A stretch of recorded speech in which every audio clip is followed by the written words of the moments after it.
The Crawford family's monthly dinner at Le Cirque was in full swing, crystal glasses clinking as my brother Nathan boasted about his latest hedge fund success. I sat quietly at the far end of the table, my tablet discreetly hidden in my lap as I added final touches to my latest digital piece. And just like that, boom. 20 million in profits, Nathan concluded, adjusting his Hermès tie. That's real success right there. Mom beamed at him before turning her carefully curated disappointment toward me. Speaking of success, Olivia darling, are you still doing those, what do you call them? Digital doodles. I continued working on my tablet, adding layers to what would soon be my most valuable piece yet. They're called digital art installations, Mom. Drawing cartoons won't pay bills, Nathan sneered, cutting into his Wagyu steak. How much have you made this year? $5 selling prints online. Dad cleared his throat, swirling his aged bourbon. Olivia, we've discussed this.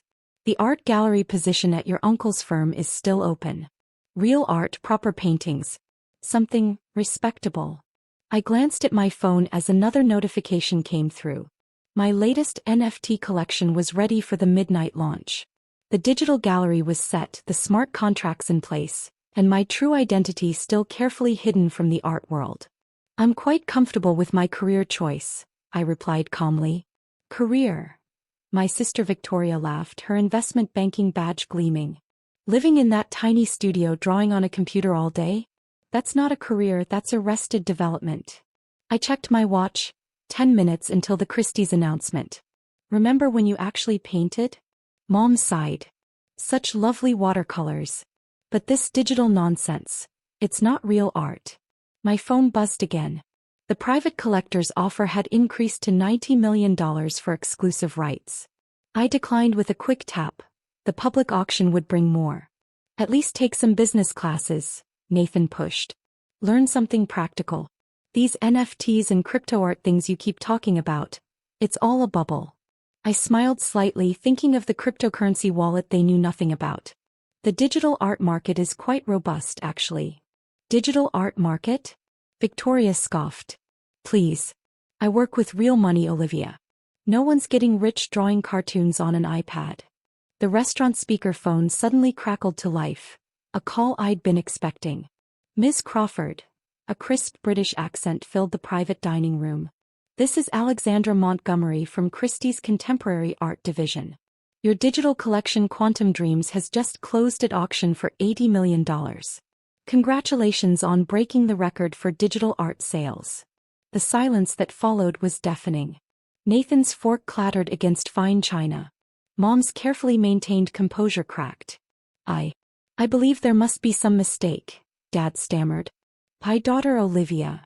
Oh no, I interrupted, standing smoothly. No mistake. Though the number's a bit low. I checked my phone one last time.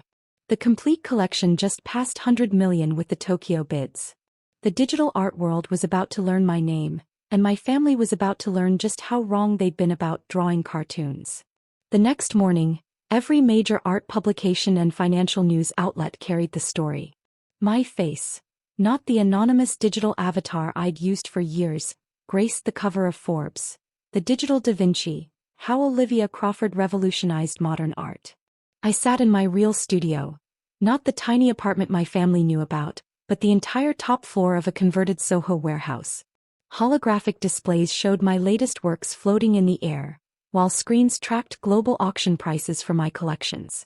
Your family is here, my assistant announced through the intercom. All of them. How long have they been waiting? An hour. Your brother tried to get in by claiming he's your investment advisor. I smiled, watching them on the security feed. Gone was Nathan's smug confidence, replaced by nervous pacing. Mom's perfectly curated outfit seemed wilted, and Dad's commanding presence had diminished considerably. Send them up, I said, activating the studio's full display mode. Every screen, every hologram, every digital canvas sprang to life, filling the 10,000 square foot space with living art. They entered like tourists in a foreign land, gaping at installations worth millions floating around them. This is yours, Mom whispered, watching a cascade of digital butterflies dance across the walls. All of it, I confirmed, standing before my latest piece, a quantum-inspired artwork that had sparked a bidding war between tech billionaires. Welcome to my cartoon studio. But the tiny apartment, Victoria stammered. A meeting space for small collectors, I explained. This is where the real work happens. My phone buzzed continuously with notifications. Asterisk, MoMA requests permanent installation, $30 million offered. Asterisk, Louvre Digital Wing naming rights, meeting requested. Asterisk, Silicon Valley collectors auction reaching $150 million. Those NFTs you mocked, Nathan? I pulled up my portfolio. They're worth more than your hedge fund's annual returns. The crypto art bubble just made me a billionaire. Dad stepped forward, his voice uncertain. Why didn't you tell us? Would you have understood? I asked, projecting my sales figures onto the main wall. Would you have seen the future of art or just dismissed it as digital nonsense again? The numbers were staggering. Asterisk total collection value, $1.2 billion. Asterisk monthly digital sales, $140 million. Asterisk museum installations, 47 globally. Asterisk private collector waitlist, 300 plus. All those dinners, I continued, all those lectures about real art and proper careers. While you were living in the past, I was creating the future. Victoria touched a floating sculpture, watching it respond to her movement. This is why the tech companies kept calling. They weren't calling about investment banking, I smiled. They were bidding on installations. Those cartoon drawings are now centerpieces in every major tech headquarters globally. My assistant entered with urgent news. The Vatican Museum is on line 1. They're ready to discuss the digital chapel installation. Nathan's face paled. The Vatican? Art evolves, I said, bringing up previews of my next collection. It always has. From cave walls to canvas to digital spaces. While you were mocking my career choice, I was pioneering an entirely new medium. The screens filled with my upcoming works, pieces that would redefine digital art again. Interactive installations, AI collaborative pieces, quantum-generated masterpieces. The tiny studio apartment you pitted me for? I gestured to a real estate portfolio. I own the building. Just like I own this one and my galleries in London, Tokyo, and Dubai. Mom sank into a designer chair. All this time, while you were pushing me toward proper paintings, I continued, I was building something bigger than anything that could fit on a canvas. My phone lit up again. Guggenheim Foundation naming you Artist of the Decade, $100 million grant included. Now, I said, gathering my tablet, I have a museum board meeting to attend. They're naming a wing after me. The digital wing, of course. Olivia, Dad started, we were wrong. I finished. Yes, you were. About art, about success, about the future. But don't worry, you can see my work anytime.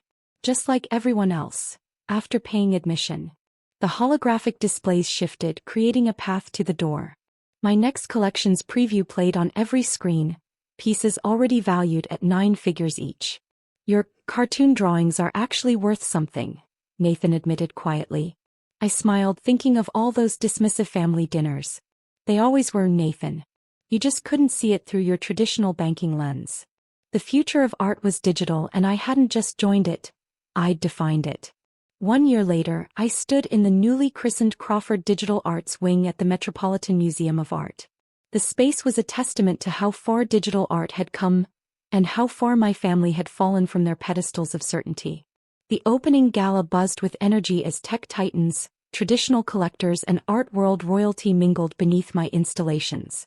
Each piece told a story of innovation, but my latest collection, Legacy Reborn, told the most personal story of all. Miss Crawford, my curator approached, tablet in hand. The bidding for family dinner, just past $200 million. I smiled at the irony. The piece, a digital recreation of that fateful night at Cirque, transformed into an interactive experience where viewers could feel the weight of judgment and the surge of vindication, had become my most talked about work. My phone hummed with messages. Asterisk, Chinese National Museum offering $500 million for exclusive collection. Asterisk, Digital Art Academy Foundation grant approved $1 billion. Asterisk, Time Person of the Year interview request. The artist who redefined value.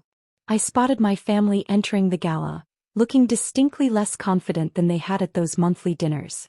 Nathan had left his hedge fund after its clients moved their money to digital art investments. Victoria's investment bank was now desperately trying to catch up to the NFT market she'd once mocked. "Your new piece is extraordinary," Mom said, approaching cautiously. She'd finally learned to pronounce NFT correctly. "The way it responds to emotions." "Quantum emotional rendering," I explained, watching the artwork shift with the crowd's collective mood. "The technology alone is valued at $3 billion. Dad studied a nearby installation, his art world connections now coming to me for introductions. "The traditional galleries are struggling," he admitted. "Your uncle's firm is requesting a partnership," I finished. "Along with every other classical gallery that mocked digital art. Funny how cartoon drawings look when they're revolutionizing a centuries-old industry." My assistant appeared with urgent news. "The Digital Renaissance Fund is ready. Should we announce?" I nodded, taking my place at the center of the wing. Screens lit up around the space as I addressed the crowd. "Welcome to the future of art," I began. "Today I'm launching a $10 billion fund to transform traditional galleries into digital art spaces. For those who embrace evolution, the door is open. For those who don't." I let the sentence hang as my newest piece materialized around us. An immersive experience that turned the entire wing into a living artwork. Gasps filled the room as colors danced through the air, responding to each person's movements and emotions. "Traditional art taught us to observe," I continued. "Digital art teaches us to participate, to connect, to evolve." Nathan approached after the presentation, humbled. "I've been taking coding classes," he said quietly. "Learning about digital design." "Good," I replied. "The future needs people who can admit they were wrong and adapt." Speaking of which, I pulled up the family dinner piece, its swirling patterns reflecting our transformed relationships. "This piece is about more than that night," I explained. "It's about the death of old assumptions and the birth of new possibilities. Every dismissive word, every mocking laugh, they're all part of the art now." Victoria touched the installation, watching it respond. "We were so blind." "You saw what you wanted to see," I corrected. "A little sister playing with technology. But art isn't about the medium, it's about vision. And I saw a future none of you could imagine." My phone lit up one last time. "Crawford Digital Art's value exceeds traditional art market," Bloomberg breaking news.